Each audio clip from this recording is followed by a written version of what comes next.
Developing yourself as a working mom? Yes, my dear friends. I thought we had to have a discussion on this.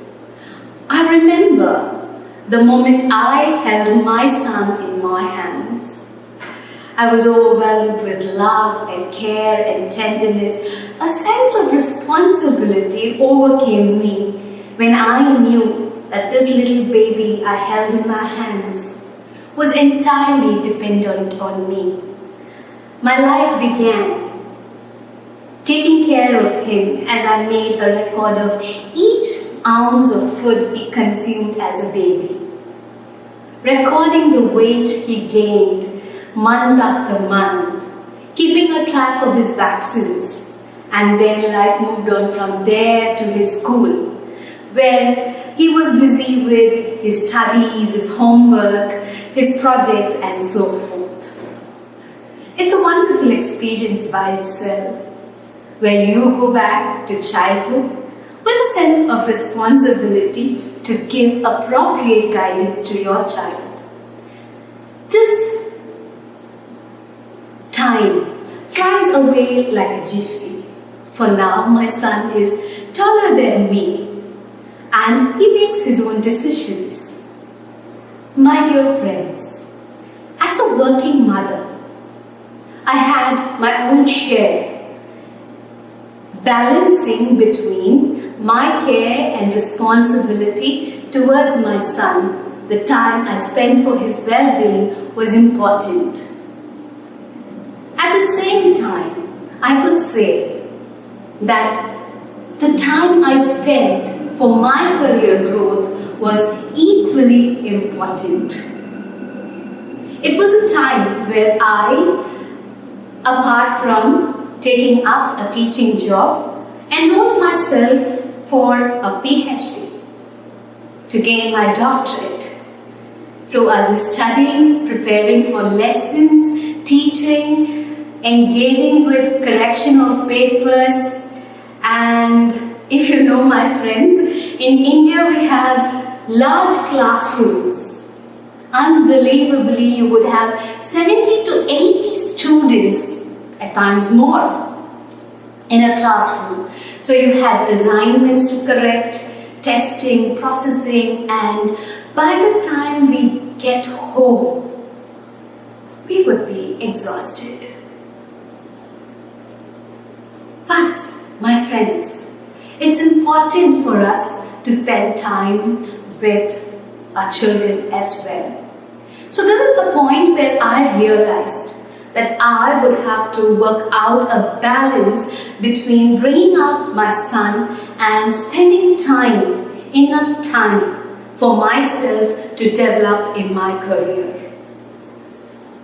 And this is what I did. I set out with being clear about my objective. It is important for us to understand our objectives as far as our career growth is concerned. For me, as a teaching professional, it was important for me to develop in my knowledge. I was teaching English to engineering students. I had to understand the tech-savvy nature of my students. I had to understand what they could Google and learn for themselves. And it was my responsibility to be more interactive with my sessions, and I had to focus on it. I had to complete my PhD as well. There was a lot of coursework to be done, a lot of reading to be done. So I had two objectives: teaching, growing as a teacher, and completing my research work. So when I identified my objectives, I started scheduling the time where I would prepare for my lessons. I usually kept preparation for my lessons during the free hours which we would get in our workplace. And as far as my doctoral studies was concerned, I usually kept or scheduled the time I could, manage especially the time after my son was asleep. So balancing your time and making sure each moment counts is important when you realize your objective. Networking. Networking happens to be a very important or a crucial aspect as far as your career development is concerned. During my initial phase, as I have a literary background, I enrolled myself in literary organizations and professional bodies that were related to literature, with discussions in forums and other emails I used to get, the newsletters I used to get from these professional organizations from time to time.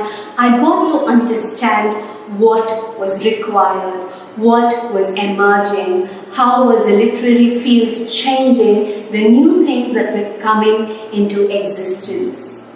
Yes, my dear friends, this was a very important aspect as far as my life was concerned.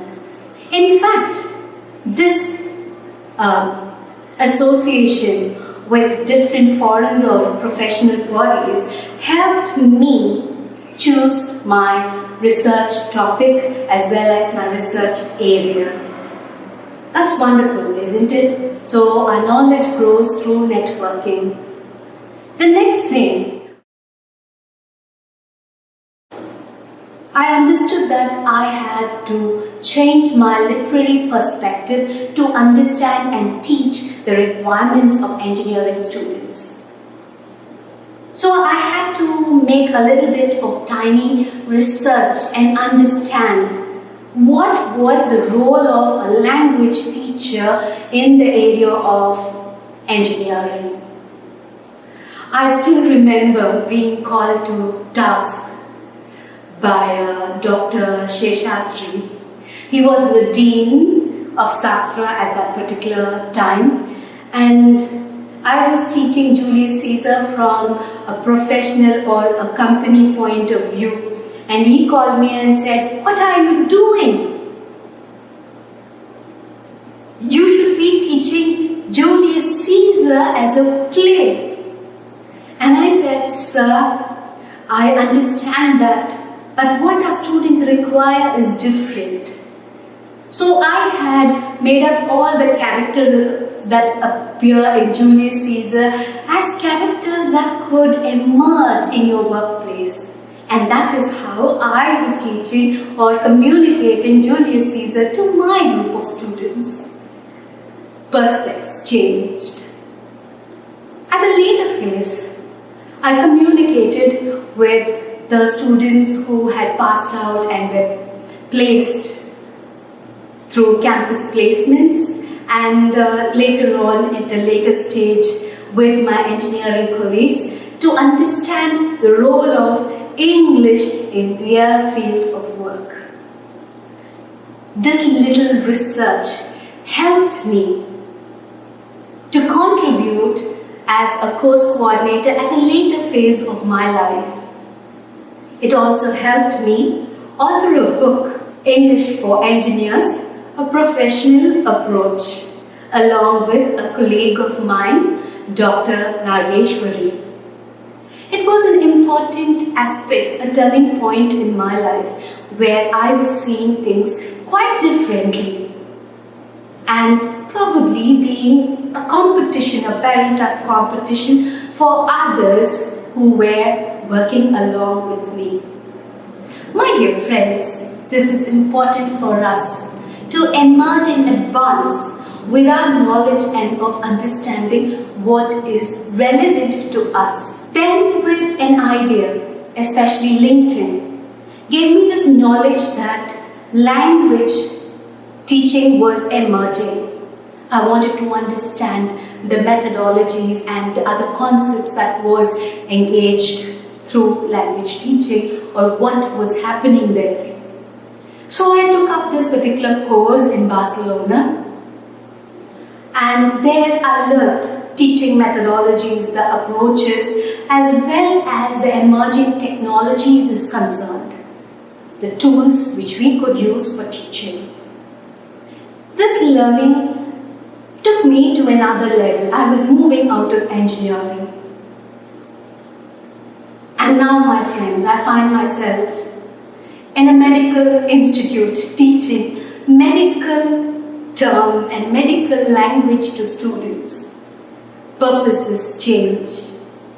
Of course, we are all using English, but the manner in which we use, or the circumstances, the context which we use in order to communicate to the specified group of learners is important. So stay relevant as to what you require to know in order to fulfill what your consumers or your students want. Of course, these are examples which I am giving to you from my own life.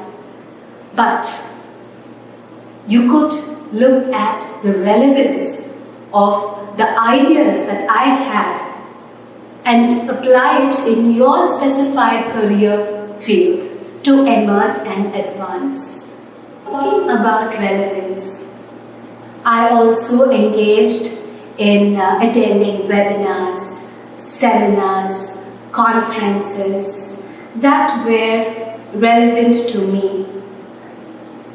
There was this discussion which I used to have with my colleagues after classroom or after a session. I usually come back and had a discussion with my colleagues as to what I did and how they are dealing with the same concepts. When you share with your colleagues ideas, there might be stages where you would learn from them and they might also be benefited with your ideas. So be open to discussions and sharing of ideas that you could be benefited, others could benefit, as well as your consumers or your students could also be benefited in the long run. So, as working mothers, I would have to mention this at this point of time. Being a working mother does not mean being put behind. What I would like to emphasize here is that if you are a working mother, it does not mean that you have to take a backstage, that you have to be put off as a person who does not have a career path, a career growth. You have the opportunity only if you are willing to take a chance. If you like the contents and would like to stay with me for more, do subscribe and click the like button if you like the contents.